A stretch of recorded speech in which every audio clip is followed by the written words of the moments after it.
drops to the greatest hits. This is Trash Can Tidbits. Hello there, everyone. My name is Beaton, and Trash Can Tidbits is my show where I spin yarns on popular culture facts that you may not know. Last time, I asked the question, how old was Kate Bosworth when she played Lois Lane in Superman Returns? The answer is 22. Practically a kid, huh?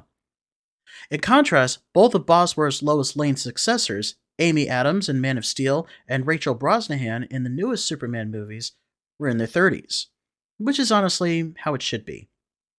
Now with that address, let's get started with fact number 1. Did you know that Steven Spielberg had a meeting with a Disney legend during the making of Jurassic Park? Back when the film was in very early pre-production, Spielberg met with former Disney Imagineer Bob Gurr, famous for creating the ride vehicles and systems for many of the Disney parks attractions like the Matterhorn, Autopia, the Haunted Mansion, and several others. He also notably designed the giant King Kong animatronic for the eponymous King Kong Encounter ride at Universal Studios Hollywood. Spielberg was impressed with how lifelike the Kong animatronic puppet was from a distance and up close that he originally wanted to make all of the dinosaurs like that.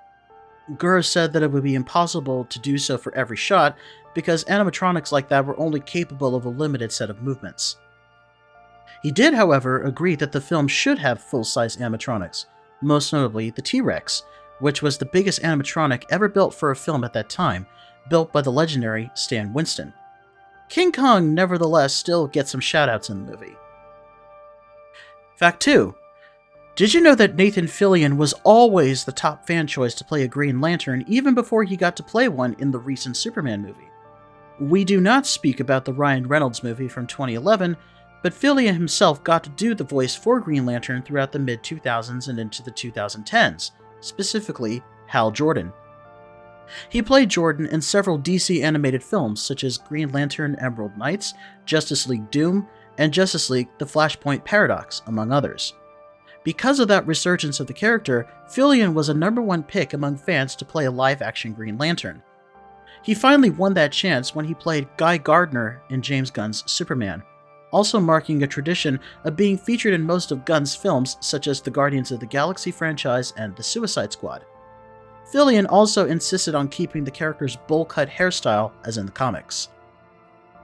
Fact 3. Did you know that actor Gregory Peck was a huge champion for animated movies to receive recognition from the Academy Awards? Peck, himself an Oscar winner for playing Atticus Finch in To Kill a Mockingbird, was, in 1967, the president of the Academy of Motion Pictures Arts and Sciences, the organization that hosts the Academy Awards. He was so enamored with Disney's The Jungle Book that he heavily lobbied the board to not only get it nominated for Best Picture, but to also have it win the award. Unfortunately, try as he might, the Board of Trustees disagreed with his position about animation being taken seriously in that high caliber. Peck resigned from the Academy in frustration in 1970. Several decades later, in 1991, the board changed its mind when Beauty and the Beast, another Disney classic, became the first animated film to be nominated for Best Picture. Several rule changes in the years since have had 2 other animated films be nominated, Up and Toy Story 3. But I personally hope that someday, Gregory Peck's dream of an animated film winning that glittering Oscar gold will become a reality, and that animation will finally be universally regarded as a true cinematic art form. Fact 4. Did you know that Guardians of the Galaxy Volume 2 had one song that was allegedly hard to get? The Guardians movies are well known for their use of licensed music, usually pop songs from the 70s and 80s, something that sets them apart from other superhero movies. Director James Gunn had no problem licensing most of the songs for the series' soundtracks, but one song that was reportedly really hard to get permission for was Mr. Blue Sky by the 80s band Electric Light Orchestra. The main reason ELO was so hesitant to allow Mr. Blue Sky to be used was because they had already allowed the use of their song Living Thing for the first movie. Unfortunately, the seat it was in was not used, and the group felt that they would be wasting their time again. ELO eventually changed their minds when Gunn explained that Mr. Blue Sky would be used in the movie's opening credits, which memorably shows Baby Groot dancing around to the song while his compatriots are fighting a giant monster. James Gunn himself actually did the motion capture for Baby Groot in that sequence. The band, in the end, was very happy that it was used, and it generated a whole new interest in the song as a result. Fact 5. Did you know that It, Chapter 2 nearly had a moment where the character Richie Tozier does an Al Pacino impression? Stephen King wrote the original novel and the character of Richie to be a master at mimicking celebrities, and one of those voices was Al Pacino.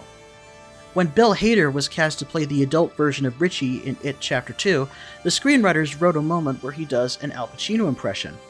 This was also partly done because Hader was very good at it on Saturday Night Live, and his Pacino impression is probably the best I personally have ever seen.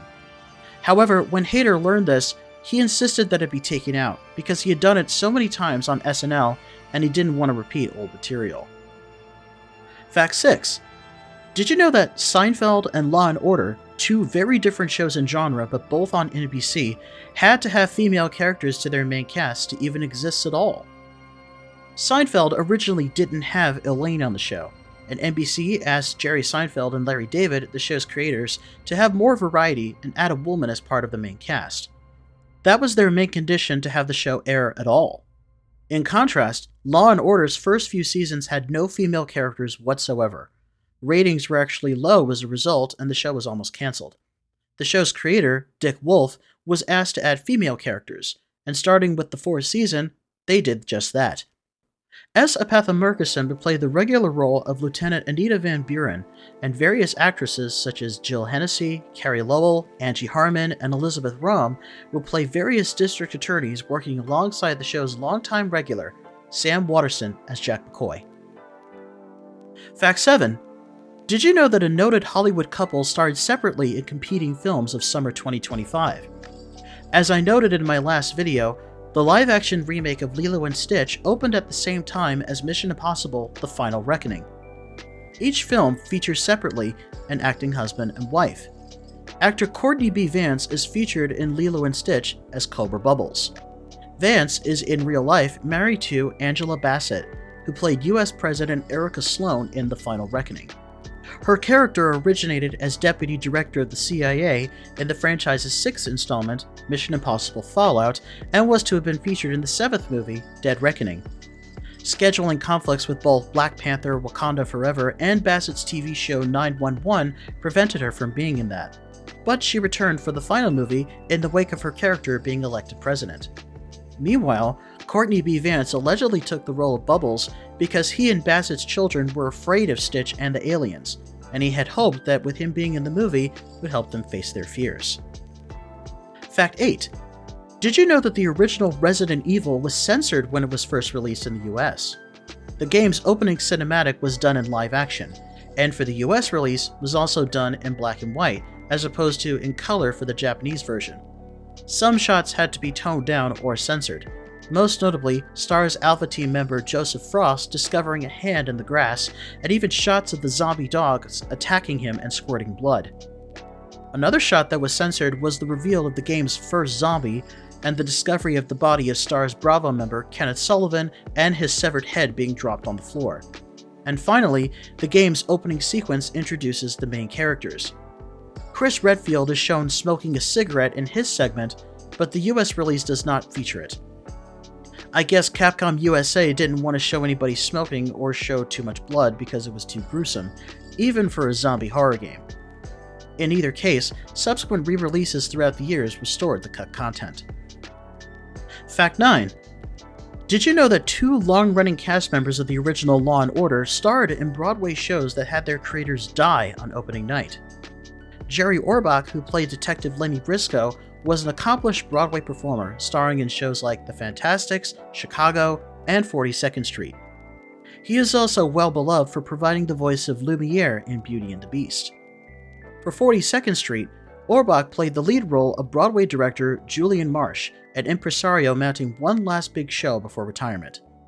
The show was choreographed and directed by Garrett Champion, an actor and dancer who had great success as a Broadway director with shows like Bye Bye Birdie and Hello Dolly. The night that 42nd Street opened, August 25, 1980, during the show's curtain call, Champion was publicly announced to have passed away earlier in the day of blood cancer. Orbach recalled that he and the rest of the cast were absolutely stunned. Similarly, Law & Order cast member Jesse L. Martin, who played one of Briscoe's partners, Detective Ed Green, is also a seasoned Broadway performer, originating the role of Tom Collins in Rent. That show's creator, composer, and lyricist Jonathan Larson suddenly passed away at the age of 35 from an undiagnosed heart condition on January 25, 1996, the very day Rent had its first public performance. Both 42nd Street and Rent went on to have very lengthy runs on Broadway, being the 17th and 12th longest running shows in history as of August 2025. Fact 10. Did you know that not only have two women won the Tony Awards for directing Broadway musicals, but they are also related? In 1998, Julie Taymor became the first woman to win the Tony Award for directing a Broadway musical, in this case, The Lion King. That show was also her first musical, as she was primarily known for directing Shakespearean dramas, including a film version of the play Titus Andronicus, which starred Anthony Hopkins. 26 years later, in 2024, Julie's niece, Danya Taymor, won Best Director for directing The Outsiders. That same night, Danya had also been nominated for Best Director of a play called John Proctor is the Villain. To the best of my knowledge, this was the first time a person who won for Best Direction of a musical was also nominated for Best Direction of a play. And even more coincidentally, both The Lion King and The Outsiders went on to win Best Musical and are also iconic coming-of-age stories. And here's today's trivia question. Steven Spielberg's movie Catch Me If You Can is based on the memoirs of con man extraordinaire Frank Abagnale Jr., played in the movie by Leonardo DiCaprio. A notorious forger, Abagnale supposedly and successfully duped banks out of millions of dollars and impersonated a doctor, an airline pilot, and a lawyer, all before the age of 18. While some details of the movie, and by design Abagnale himself, were all embellished, one thing is true. Abagnale was featured on the game show To Tell the Truth, which is shown at the beginning of the movie. The show's rules are simple. 3 individuals come out claiming to be someone, 2 are imposters, and a celebrity panel each ask questions trying to determine who the real person is. My question is a yes or no. Did the celebrity panel on To Tell the Truth guess who the real Frank Abagnale Jr. was? And there we go for this episode. I really appreciate you watching, and hopefully you all learned something new. And as always, please don't forget to like, subscribe, share, and ring the bell to be notified for future videos. Thanks for watching, and I'll see you next time.